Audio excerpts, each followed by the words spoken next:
Plus, your zip code may have coverage with the Give Back benefit that adds money back to your Social Security.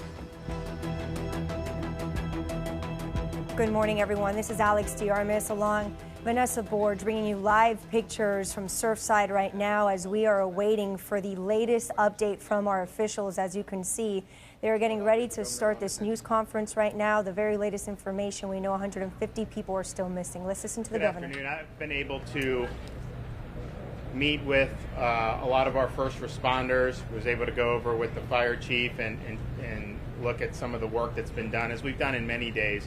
And I know a lot of people are looking at that with bated breath, as we all have been for many, many days. And people ask, you know, is there hope or what's going to happen? And the way I look at it as an old Navy guy is, you know, when somebody's missing in action in the military, you're missing until you're found, and we don't stop the search. And so I think that that's what's happening. Those first responders are breaking their back, trying to find anybody they can, and they are going to continue to do that. And they've been very selfless. They put themselves at risk to do it. And I thought about that, and then having met this morning with many families who've, this has turned upside down the worlds of a lot of really great people, not only in this state but beyond. And to hear the stories of the folks who are in the towers who either passed away or are missing, the amount of, I think, sympathy that's been pouring in is emblematic of some of the lives that many of these people had been leading. They have touched people all across this world, not just here in southern Florida and not just throughout the whole state of Florida. And it's been very heartbreaking and very touching, because there's a lot of folks who've have been experiencing some unbelievable pain, and the folks that have either passed away or who are missing are almost invariably incredibly special people who've made a huge impact on not only this community but communities all across the country and all across the world. And so when those guys are out there breaking their back on that pile, when they're digging tunnels and putting themselves in harm's way to try to find a void, to try to find an area where they could potentially rescue people, they have that mission, and they're doing it, and they're not shirking from it, because they understand that in every one of those condominium buildings were people whose our different families' world revolved around them, grandmothers, grandkids, brothers and sisters. And I just thank them for all their efforts, and I thank them for leaving no stone unturned. And the families, we're going to be there for the long haul on this, and we're just not going to look back, and we're going to be there with any support that we can provide. Thank you. Thank you, Governor. We're going to have Lieutenant Governor Jeanette Nunez speak in Spanish. Good afternoon. I'll reiterate what the governor said in Spanish. So the governor, you just heard him saying he met with first responders as well as families this morning, the families of those who have missing loved ones in the wreckage, and of course the loved ones who we already know have passed away, their bodies recovered from the debris. He says there is hope, and of course, as always, recognize the rescue crews. They are breaking their backs out there. They have been working tirelessly in these 12-hour shifts since Thursday morning, since the collapse. He said, quote, "The way I look at it as a Navy guy, when someone is missing in action, you're missing until found. We do not stop the search." So rescue crews are out there. They're gonna keep going until they find every single one of this missing 150 people. We're waiting for the mayor to give us an update on the missing as well as the bodies recovered. And so according to the governor's schedule, he not only met with our first responders, the men and women they're going through the rubble, he actually also met with families of the victims, as you heard him mention. We know, again, this is according to his schedule, so things could have changed, but he was set to meet with North Bay Village Police Chief Carlos Noriega, which, as we've been telling you, is actually the son of one of the victims, Hilda Noriega. He also met with the family of Maggie Vasquez Bello, who is a mom of at least 2 to 3 children, from what I'm told. She was actually staying in her condo and had her friend Francis Fernandez stay with her the night of this collapse. The governor also meeting with Marcus Gara, who police have identified as one of the victims found in the rubble not too long ago. We also know that his wife Anna and their children Lucia and Emma are still missing this morning. And as we've been mentioning, 150 people are still missing. Those are so many families still waiting for those answers and desperate to know something, anything at all about their loved ones. 400 first responders on a local, a state, and federal level have been out there searching for that 150 missing. Looks like they're going to have someone else coming up to the stand, and hopefully we can hear the update. The mayor's about to speak. Here we are, day 6, and the search and rescue continues. It continued throughout the night, throughout the morning. There are currently 210 people working on the mound. The urban search and rescue team has been augmented by teams from all over the state and all over the world. They are working throughout inclement weather. They're working as hard as they ever have, but they are able to make headway even in the face of all of those obstacles. So they're continuing with the 12-hour shifts. They take breaks. They're monitored medically, and just to make sure that they can get back safely on the mound, because it is such painstaking, grueling work. I cannot express enough how grateful we are for their service, their sacrifice, their passion. They live to save lives, and that is what we are witnessing. Their bravery under extremely difficult circumstances, continuing and continuing. We're also so very grateful for everyone who has joined us in this effort.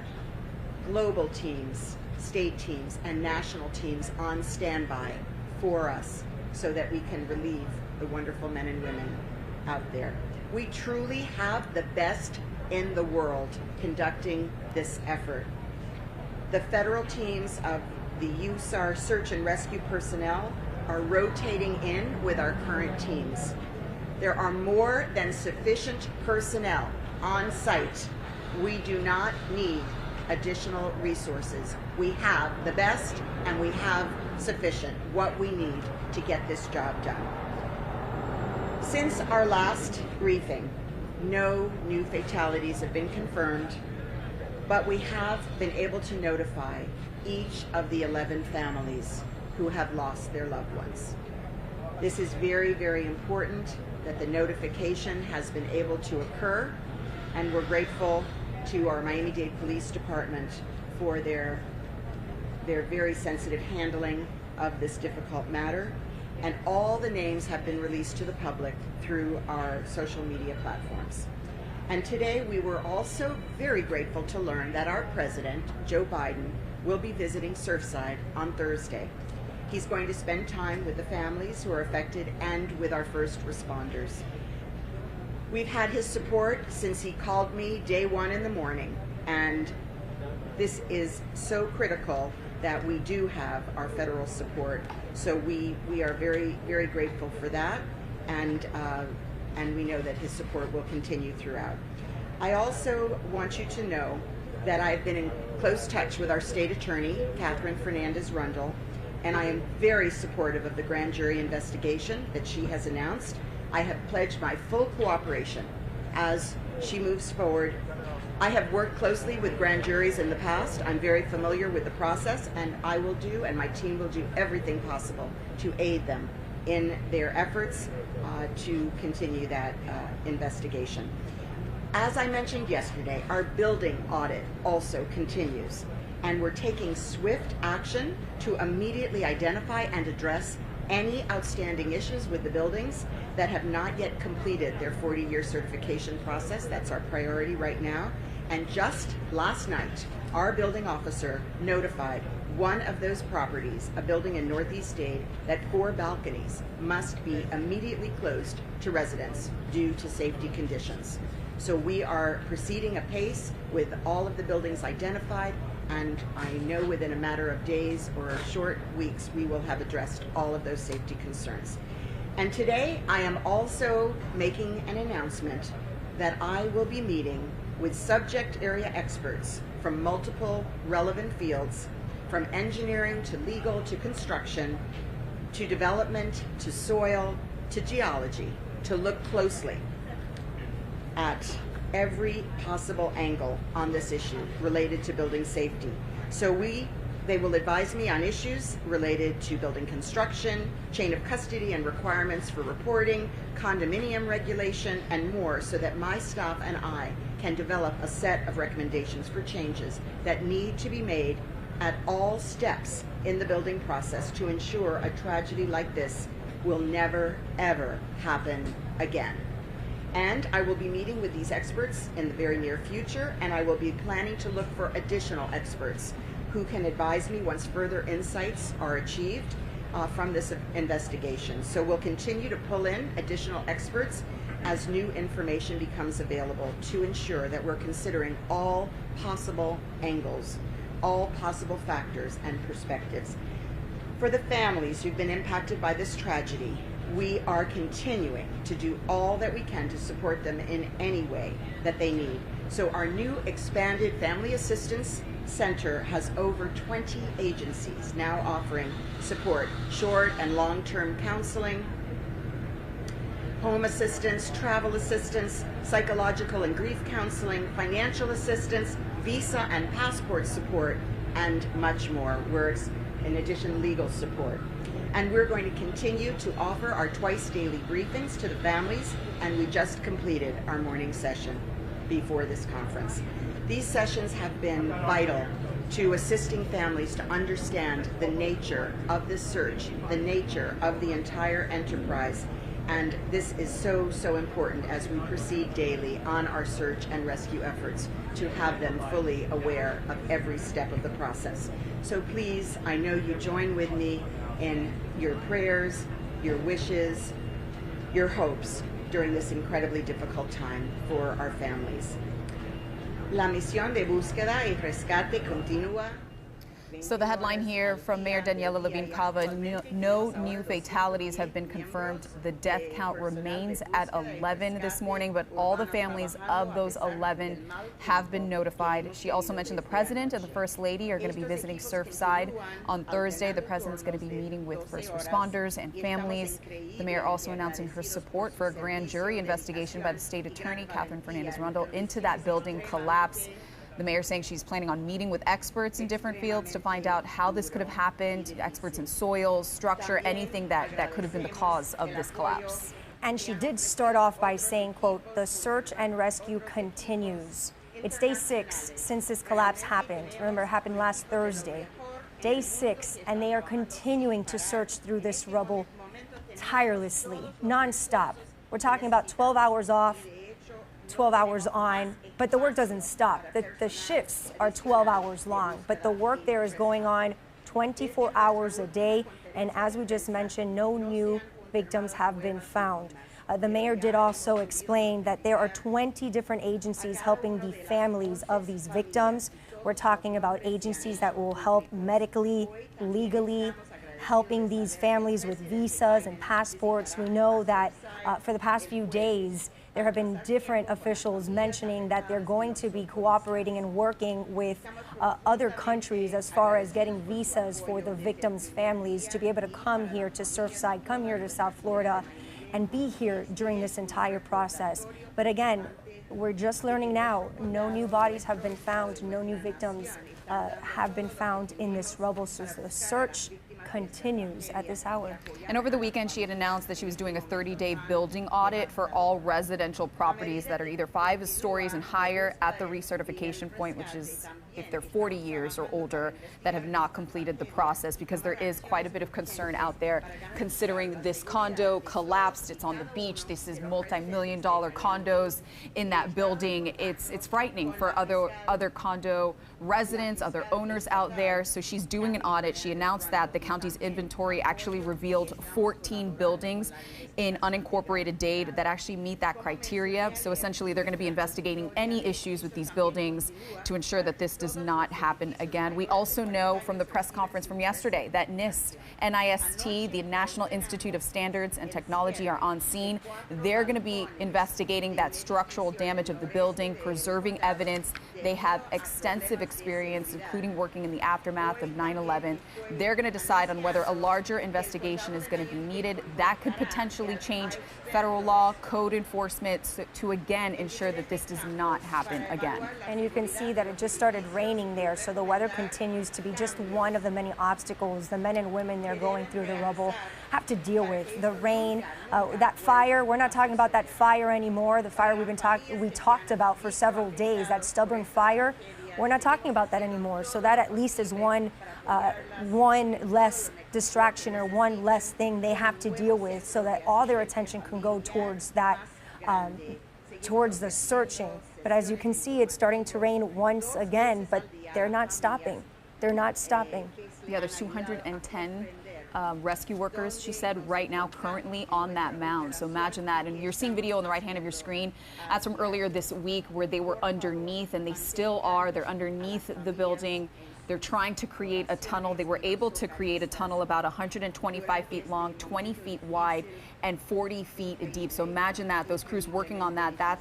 They're doing that in hopes that they'll find someone, any sort of survivors down there. So they built that trench. Miami-Dade Fire Rescue crews building that trench to help find more survivors under there, because again, the count remains the same. 11 bodies recovered and 150 missing. Let's listen in.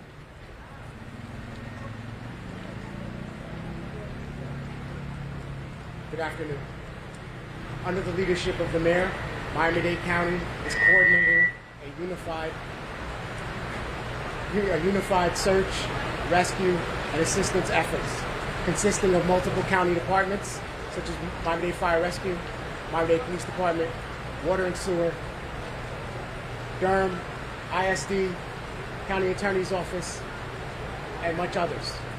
In addition to our federal, state, local, international, and not-for-profit organizations. This has led to a seamless integration of these resources throughout the event. We continue to prosper and utilize these agencies, up to 60 at this time, and over 800 responders who are supporting this effort, integrating into our unified response and ensuring a successful search and rescue effort. Thank you.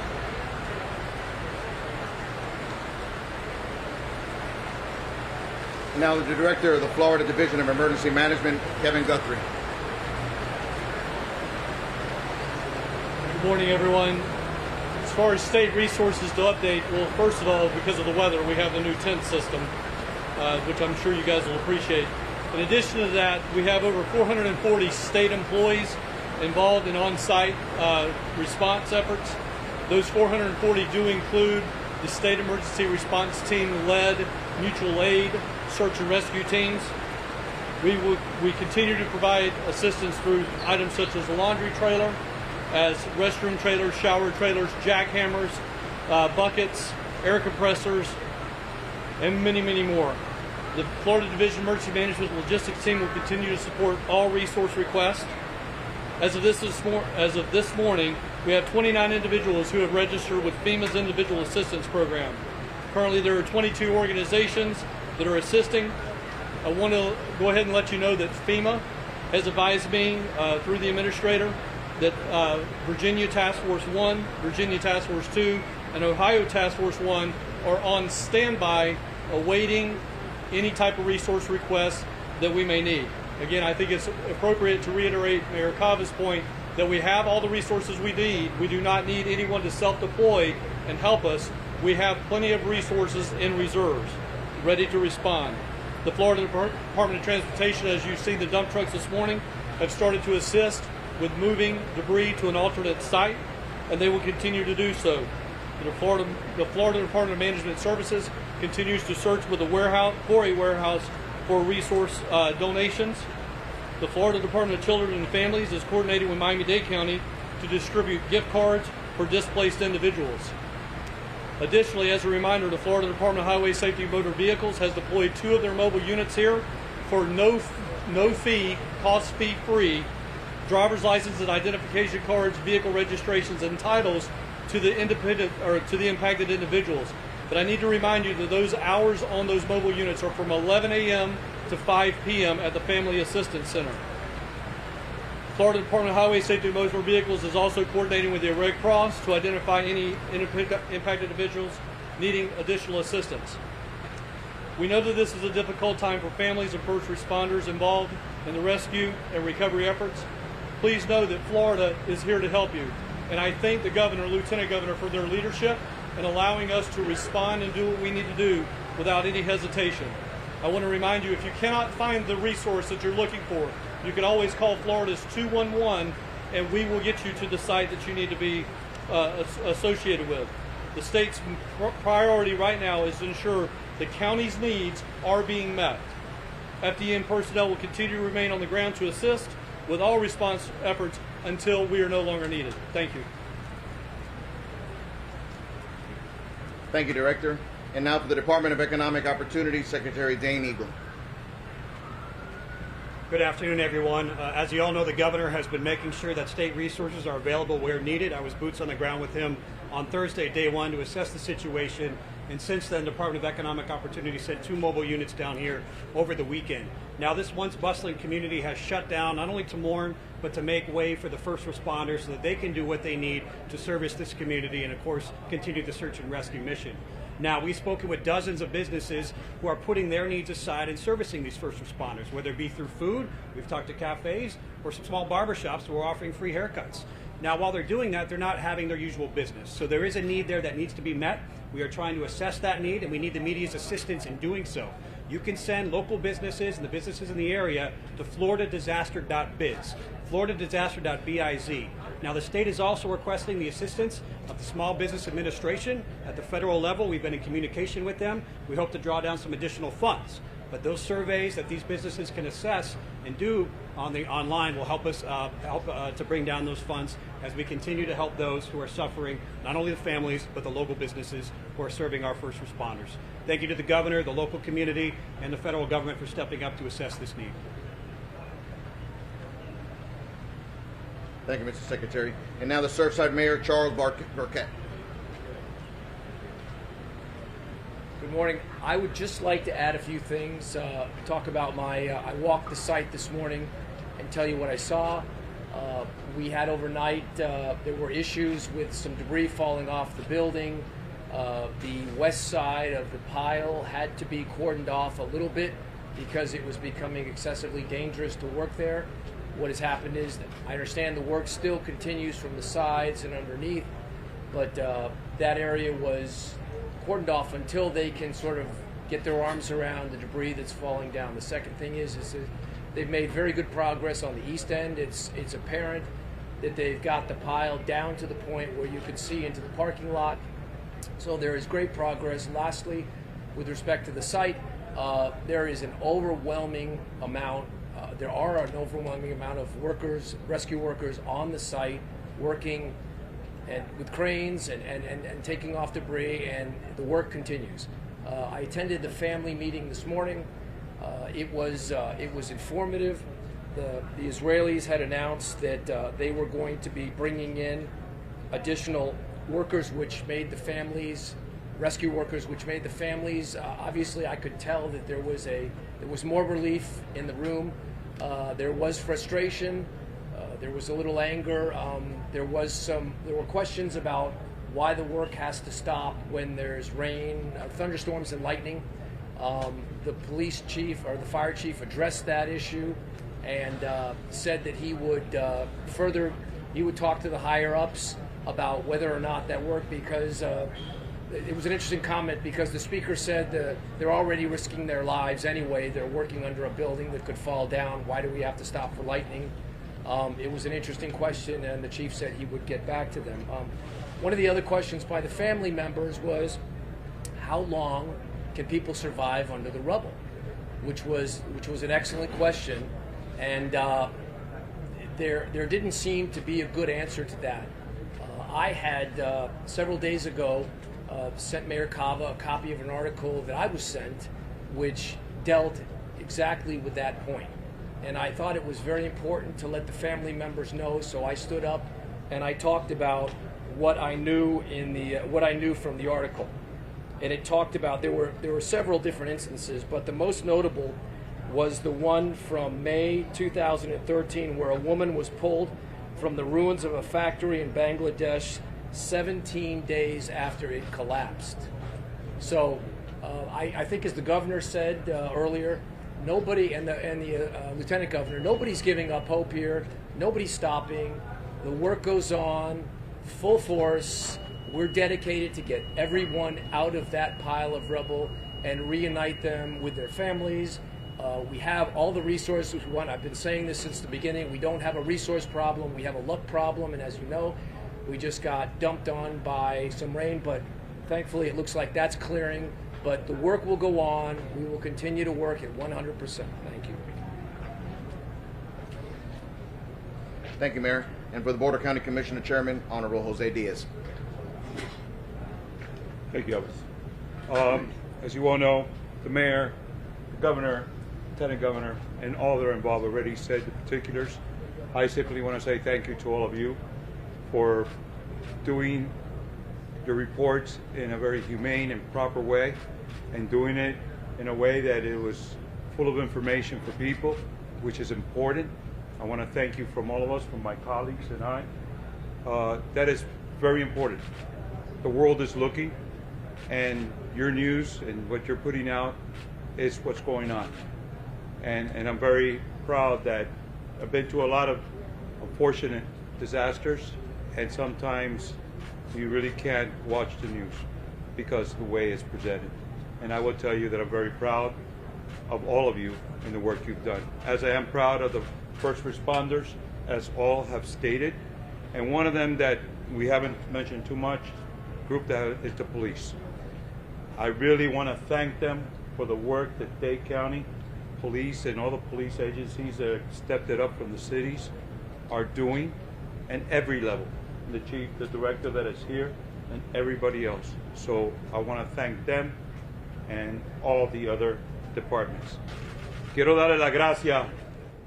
And as Chairman Jose Pepe Diaz continues to speak in Spanish now, he was just basically thanking the first responders, but also the police. The police there are making sure that this area is fully secured.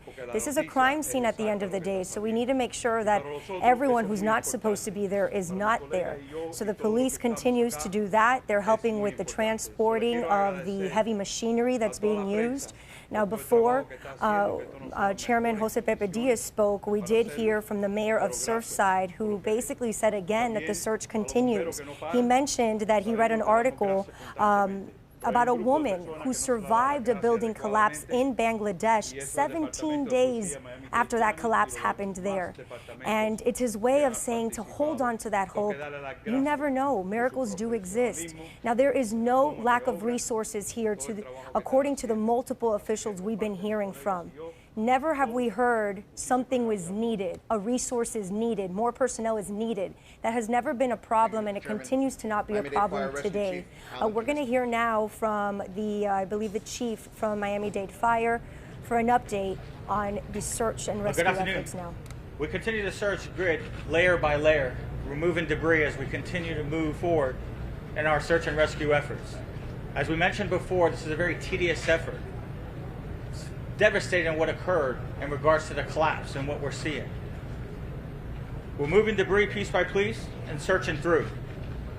We moved over approximately 3 million pounds of concrete at this time, which equates to over 850 cubic feet. We have all the state Florida task forces here deployed.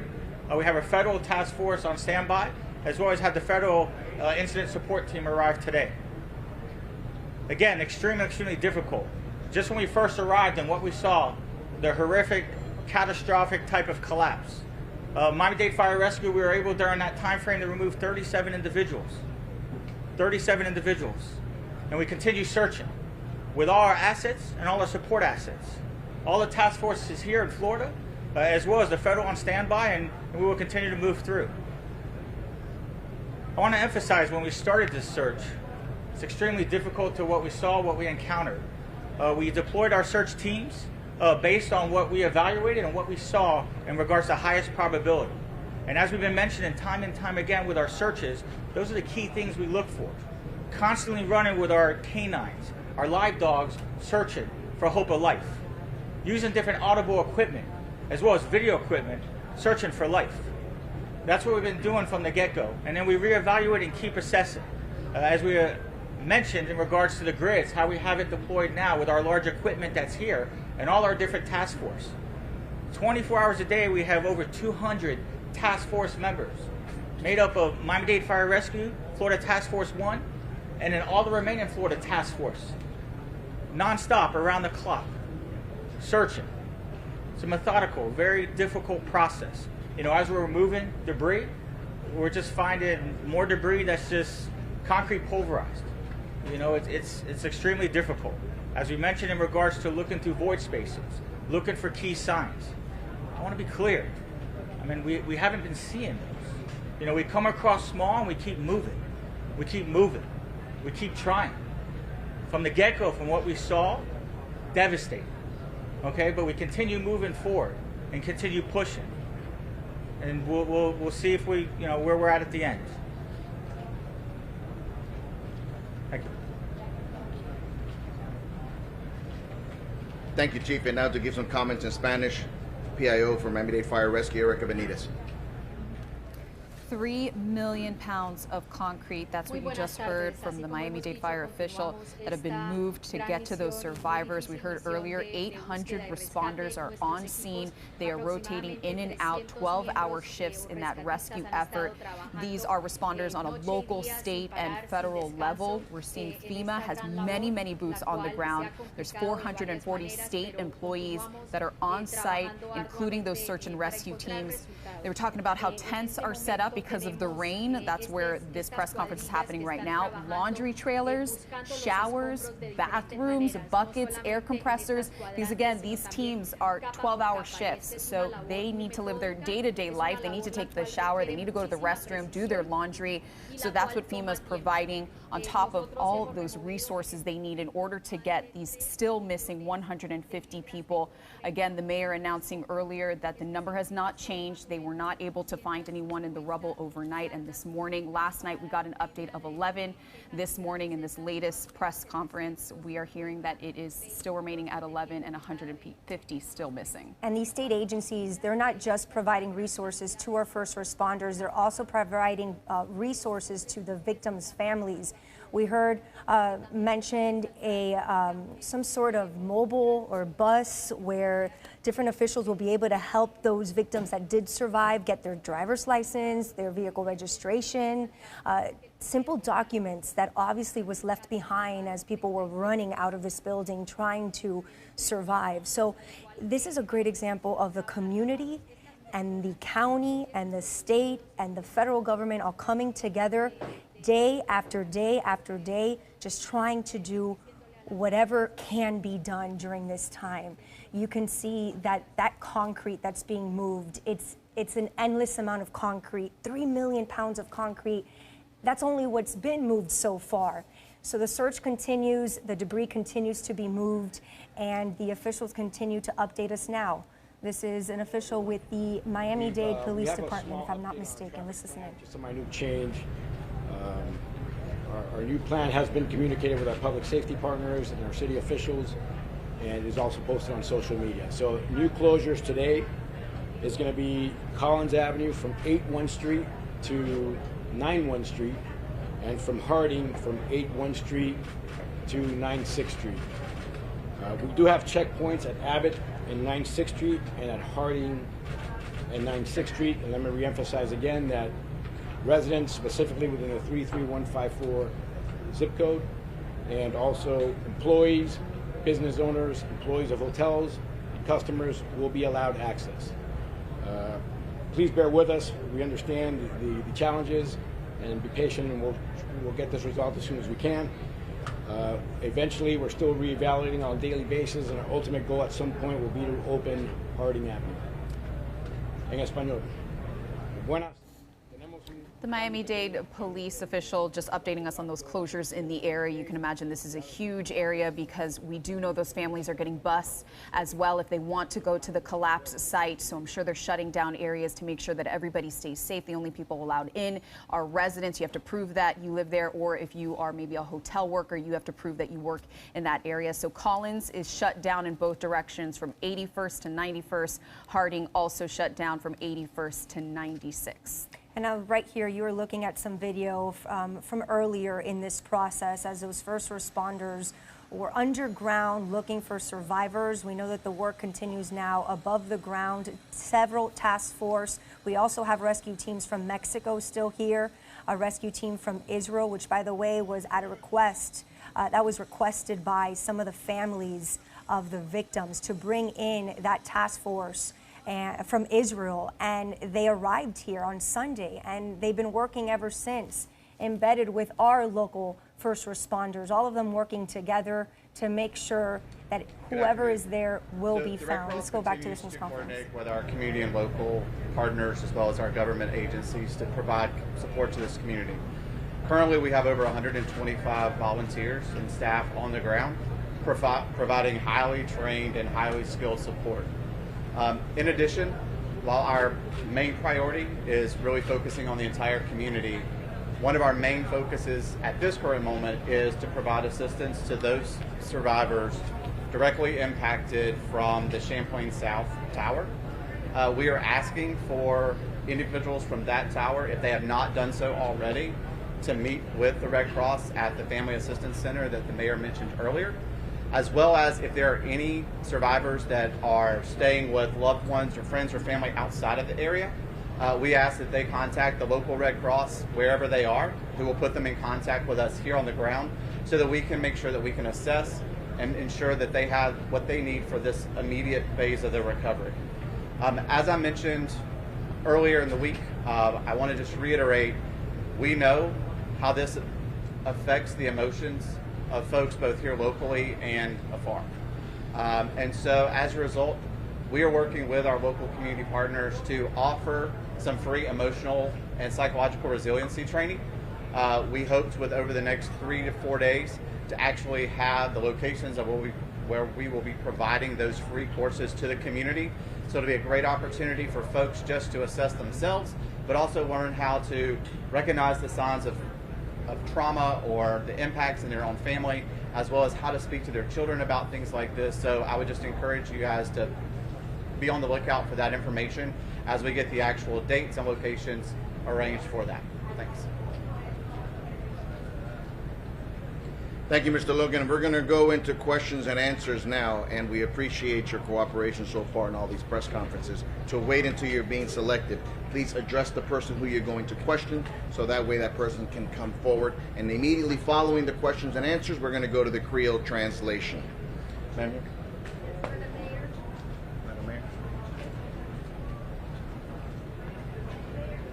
Expand a little more on the grand jury investigation, when it was impaneled and what it's looking? So the grand jury has not yet been impaneled.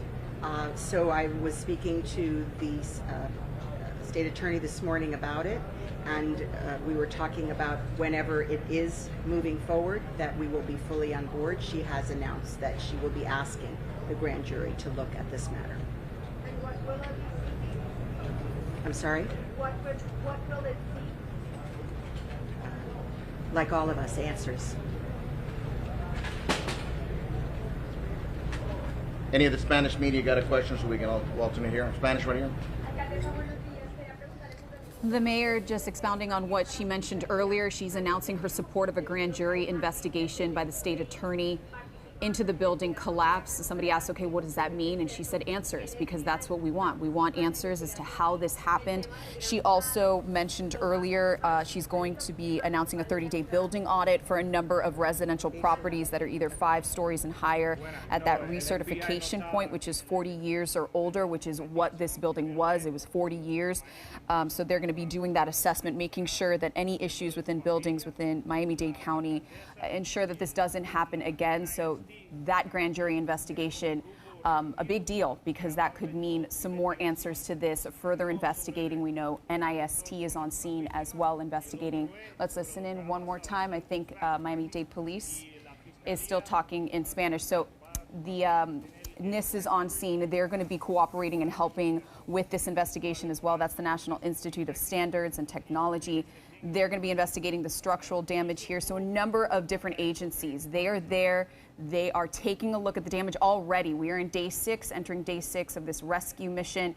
And we do want to mention this is still a search and rescue mission because of 2 factors that we heard yesterday during the news conference yesterday. They're still hearing some noises, some tapping or scratching, and they also believe their space is large enough for occupants. Now it looks like we're going back to English. Let's listen in. So we see that devastation to the building that's still standing. When we first arrived, our units did immediate searches, immediate removals in regards from balconies, wherever we found individuals. We searched each unit. So every unit that we're able to gain access, if not through the primary, which is the first time we go through, it's our secondary search. So we searched through there as well. Obviously, we're looking for live victims, individuals. But obviously, if we come across a pet, we would move them as well. We haven't. So we didn't come across any animals as we went through any types of pets during our primary and secondary, so we know that part of it's been searched. Other than that, that's all I can confirm in regards to any possible events. Because there's many more to get to. Well, the fact that you can't access now. The fact that we went through on our primary and secondary, we would have came across. Thank you, Chief. Oh, I'm sorry. Yes. Yes, and another aspect, when we went through there, the building itself, again, in our line of work is fire rescue professionals, Miami-Dade firefighters. Again, the first unit on scene. As a fire chief, I couldn't be prouder. When I look to see what we did, and even now, and I got here probably about 45 minutes into the incident, and when I see what we put ourselves in, wow. The rescue efforts that we did, what we went through going on those initial first hours of this environment at 1:30 in the morning, 1:20 when this came in, 1:24 when this call came in, and just nonstop throughout, and we've been nonstop since. Miami-Dade Fire Rescue, Miami-Dade County, all our local resources within Miami-Dade County, all our Florida resources coming with our task force, with our federal teams coming on standby, and that's what we emphasize. I mean, we see the magnitude of this damage. We see, and that building collapsed almost in the footprint where that building stood. I'm talking about 12 stories with subterranean, with garages, all within that same footprint. So I'm just trying to emphasize the magnitude of what we're encountering, what we're seeing, and we still keep pushing forward. So yes, I mean, we definitely searched and went through. And the safety issues about I'm sorry. And the other issue as well, I mean, there's definitely structural issues, and I kind of went off topic there. We can't go back in the building, okay? We have, with our USAR teams, we have structural engineers. We have engineers off-site. With now the federal incident support team arriving, they also will assist with the engineer component. And right now, we will not go back in that building. We have a section cordoned off away from that building that we won't search in as well. Okay, so there's definitely concerns on all aspects, and we keep going. Thank you, Chief. Followed by the AP. Governor.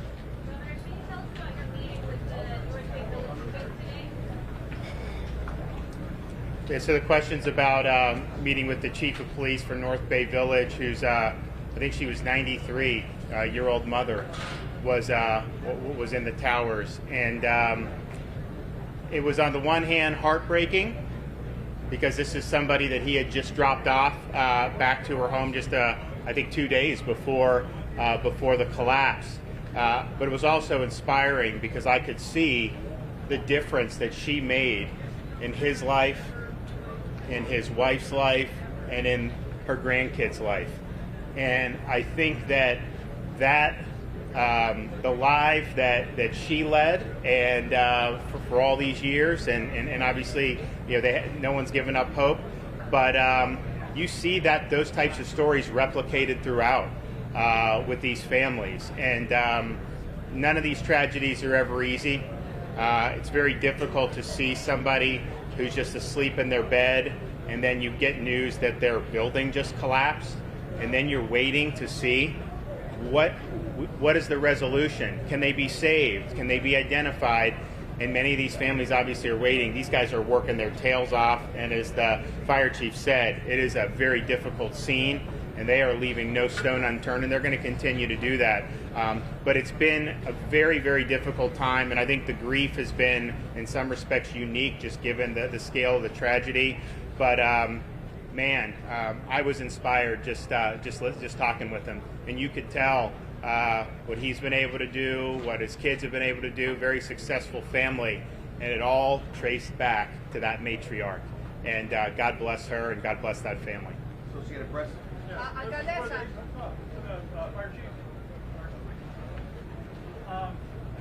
Mayor Burkett mentioned that there was debris falling from the building this morning.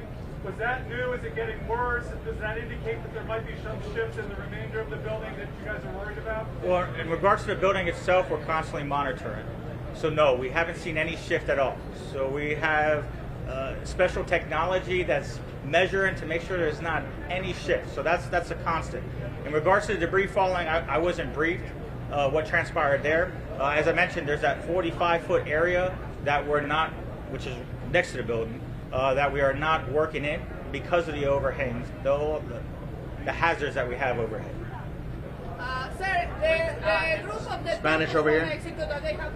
Ma'am, Spanish over here. And you know, it's those stories that Governor Ron DeSantis was speaking of that I think moves anybody who knows what's happening right now. And it's those stories that echo across the globe at this point. And it's really those stories that motivate those first responders to continue working, despite the fact that that building, the security of that building is being monitored constantly, despite the fact that they are dealing with rain, despite the fact that they had to battle a fire throughout all of this. It's nonstop work, but it's those stories, it's those individuals, it's those families that motivate those first responders to just keep on going. The mayor of Miami-Dade County is now speaking. Let's listen in once again. There are 210 people on the mound. We can't put anybody else on the mound, so we're circulating in, and they are part of our backup team. Thank you. Sí. Que estamos con recursos. Going on what you just said, Alex, it's those faces. You know, we've been seeing the pictures. We've been showing you pictures of families, giving you the background, because we keep showing you this picture, a giant rubble of concrete, debris, this collapsed building, and it's 150 people that are still missing within that debris that they want to find. We heard an impassioned Miami-Dade fire chief talking about his teams and what an incredible job they're doing. 800 first responders from local, state, and federal agencies, even international teams helping in this search. Let's listen in one more time. 40-something that were due. They've all been under review. We produced a list of those that we find that need to have their issues addressed. They mostly they're electrical issues, not structural. And as you heard earlier, we have directed a unit with 4 balconies to evacuate those areas. The last 2 questions are going to be the gentleman in the black and the lady over here. For the governor or the mayor, if you guys can talk about whether or not there's an accurate number of how many foreign nationals were in the building and how many were among the unaccounted or confirmed victims. Also, how many foreign nationals may have been given visas and what kind of help those families are getting. Well, I'll answer first to say that obviously we have a fluid list of those who are still unaccounted for, and they definitely include foreign nationals. It is a fluid list, so we can't say it's a final list, and we've been in touch with the consulates for the various countries represented, and we are working with the State Department as well. Sí, estamos aquí con, Right, so if you are just joining us right now, the very latest information stays the same as far as victims found in the rubble. The death toll right now is at 11, 150 people still missing at this hour. Earlier we heard about 3 million pounds of concrete have been moved so far. 3 million pounds, and so much still left there to go through. We know that the efforts continue. As different officials tell us, the resources are here. They have enough personnel, they have enough resources. The focus continues to be the search and rescue mission. Yeah. Yes.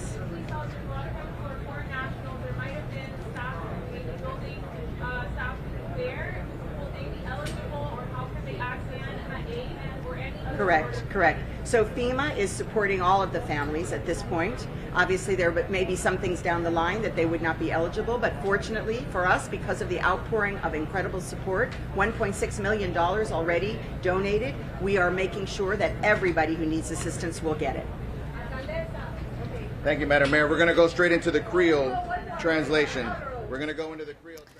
So there you have it. That's the end of today's news conference this morning. The update, not really an update. Same numbers, no new fatalities confirmed, 11 dead and 150 are still missing in the rubble. We did confirm that there's 800 first responders rotating in and out right now at this very moment. 210 first responders are on that mound looking for those missing.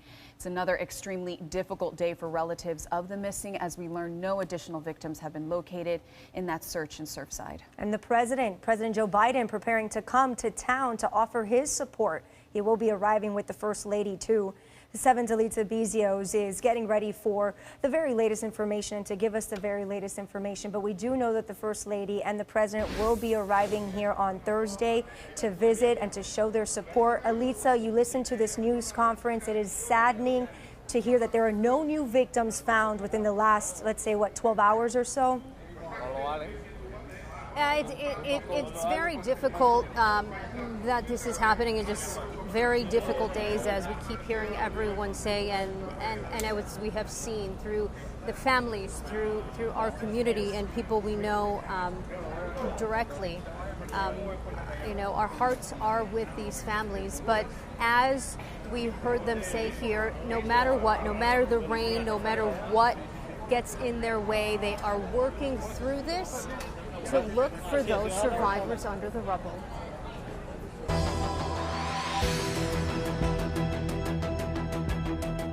Rescue efforts continuing around the clock in Surfside as we enter into day 6 of the catastrophic collapse. News the president will fly down to South Florida. Are you going to Florida? Yes, I hope so. As soon as you can, maybe as early as Thursday. The White House confirming President Biden and the First Lady will both make the trip to tour the site Thursday. At 88th and Collins Avenue, where the Champlain Tower South once fully stood, challenges overnight as debris fell from a section of the building that remains. They had to put a line, a don't go beyond line out. But right now we have the maximum effort on a more eastward area of the pile of debris. And progress, the mayor says, is being made. They're going at it 100%. They've got an immense amount of search and rescue on the mound. They've made progress moving the debris that I think they've sorted out over to the east.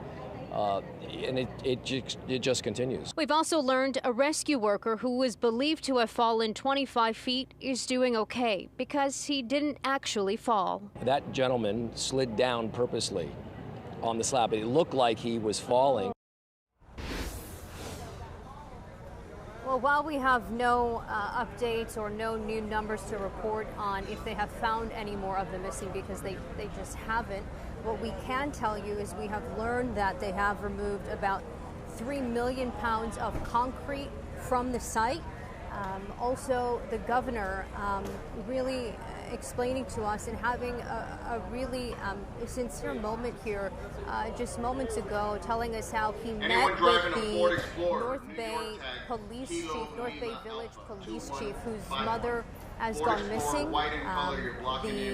The governor saying that he was very inspired by her story and that all of their success is because of her. And of course, as always, his heart and our hearts go out to each and every one of the families out there who are watching, who have been affected. Our hearts are with you. For now, we are live in Surfside. Alita Bezios, 7 News. And as Elisa just mentioned, it has been an agonizing wait for those families missing loved ones right now. 7's Alex Browning continues our coverage from the Reunification Center. Alex. And ladies, while there is some relief that another deceased body has not been recovered, some family members worry that the chance of survivorship as more time passes is less and less. A comforting embrace between a father and a first responder following another difficult day for the families of those unaccounted for. They're holding on, they have hope. Something getting more and more difficult to do as Tuesday marks day 6 of the search and rescue. I want to see life, but even body, something moving, The pain shared by so many, including Elizabeth Schoenfeld. She's looking for 4 people: Andres Levine, Nicole Langsfeld, Louise Sandovic, and her cousin's son, Moises Rodan. And he went to UF to study. He just graduated 2 weeks ago. The family was here, his parents. And so he just came this week to meet, or last week to start a new job that he got. Michael Stratton was on the phone with his wife early Thursday morning. She described that the building was shaking and then the phone went dead. She hasn't been found since. Michael and others left watching and waiting. We have people waiting and waiting and waiting for news. And families continue to wait as we find ourselves in the midst of the day 6 of this search and rescue. Many families praying that they find out sooner, again, than later. We're live in Surfside. Alex Browning, 7 News. And all of us are left with questions as to how this collapse could have even happened. The condo president told residents not too long ago the tower needed serious repairs. 7's Gina Benitez covering the investigation for us, now live from Surfside. Gina?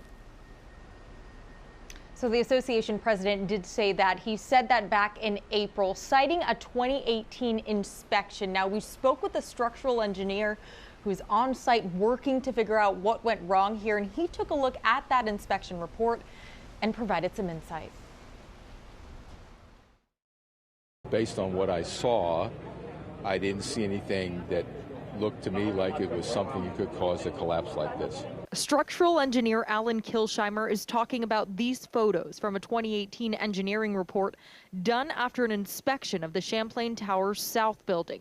The firm that completed it, Morabito Consulting, noted abundant cracking and concrete slabs that needed to be replaced because they were showing signs of distress. A lot of it was normal wear and tear in any garage, and then normal wear and tear certainly in garages that are in the where the water table is nominally high. Kilsheimer is a highly respected expert. He assisted after the 9/11 attack at the Pentagon and the FIU bridge collapse. Now he's been called in by the city of Surfside to help figure out what went wrong here. What you're looking for is the condition of the materials and the design of the building, and then you're looking for a trigger because something started this. So the key is to find the trigger. Multiple people have raised concerns about the building. Back in 2015, a unit owner filed suit against the Champlain South Condo Board because she said water entered into the property through the cracks in the outside wall of the building. And she said the condo board failed to maintain the common elements and the outside walls of the building. That lawsuit was later dismissed, but she's not the only one who's been vocal about what they've noticed. One resident is joining a class action lawsuit against the Champlain Towers South Condo Association, claiming her complaints were ignored. Our client, Reza Rodriguez, has been raising these red flags for months. She's been taking pictures of her garage. She's been taking pictures of the cement falling, of water dripping on her car. And it seems like all of this just led on deaf ears. Nobody seemed to take any of this seriously, unfortunately. The president of the condo association told those living there in April the building needed major repairs and urged them to pay the $15 million in assessments to fix the issues. As for Kilsheimer, he says at this point it's way too soon to tell what caused this collapse. It's a process and it just takes time. Takes time. You heard it right there. And at this point, we do not have a timeline on when this investigation will be complete. We're live in Surfside. Gina Benitez, 7 News. Gina, thank you. And the sorrow in Surfside is affecting countless families across South Florida, including our own 7 News family. Chief Meteorologist Phil Farrow losing 2 loved ones. And now the victims' sons are sharing loving memories of their parents with 7's Robin Simmons.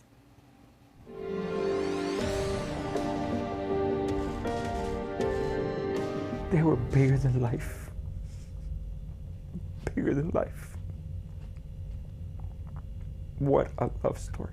Antonio and Gladys Lozano's love story was 68 years in the making. They met in their neighborhood in Havana, Cuba when he was 14 and she was 12. He came to the U.S. and worked several odd jobs, saving his money to bring his bride to Orlando when she was 22. Starting as a bank clerk, he worked his way up to the executive suite. To 7 News Chief Meteorologist Phil Farrow, they were godmother and uncle. And they were truly the kind of people who, whatever you needed, they were there for you, for the entire family. For Tony and Sergio, they were mom and dad. They want to shift the focus from the tragic way their parents died at Champlain Towers South to the way they lived, supporting the business of one son. My dad, until last Wednesday, the night before his death, was working here. He was still coming 3 days a week. And a different path for their firstborn. We were riding in the car and he says, I go, Dad, I really don't want to go to college anymore. He goes, son, you do whatever you want as long as you're happy. And I remember those words like he told me yesterday. Doting on their grandchildren and spending time with their great-grandson. My grandchild was born on November 30th. My mom was so happy. My wife says, what are you all doing up so early on Sunday? And my dad was the one who was on the phone. He was all proud. He says, me, I'm on my way to go see my great-grandson. A trip to the Vatican during a European vacation 2.5 years ago left Sergio with this memory. I see my mom and she just starts to cry. And I walk up to her. I go, Mom, why are you crying? And she tells me, thank you, my son. I never thought I was going to see this alive. A family grieving, but holding on to a legacy full of sacrifice, hard work, and love. Lives lived together until the very end. My mom's an angel and my dad's my superhero. They loved each other so much. Their love was so large that neither one of them, I don't think, could have ever bared to be without the other. And, you know, God blessed me and took them both at the same time, and they're together. What a love story. The Lozanos, by the way, would have celebrated 59 years of marriage next month. And we want to show you a touching memorial honoring the victims. Of flowers adorned to a fence in Surfside, along with pictures of those who lost their lives and those who remain missing. A Winnie the Pooh bear found in the rubble by a first responder was also left there.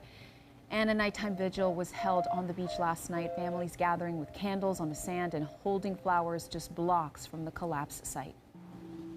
Coverage of the catastrophic collapse will continue in just a few minutes. You, of course, can get all the latest information around the clock on our website. That's WSVN.com and on all of our mobile platforms.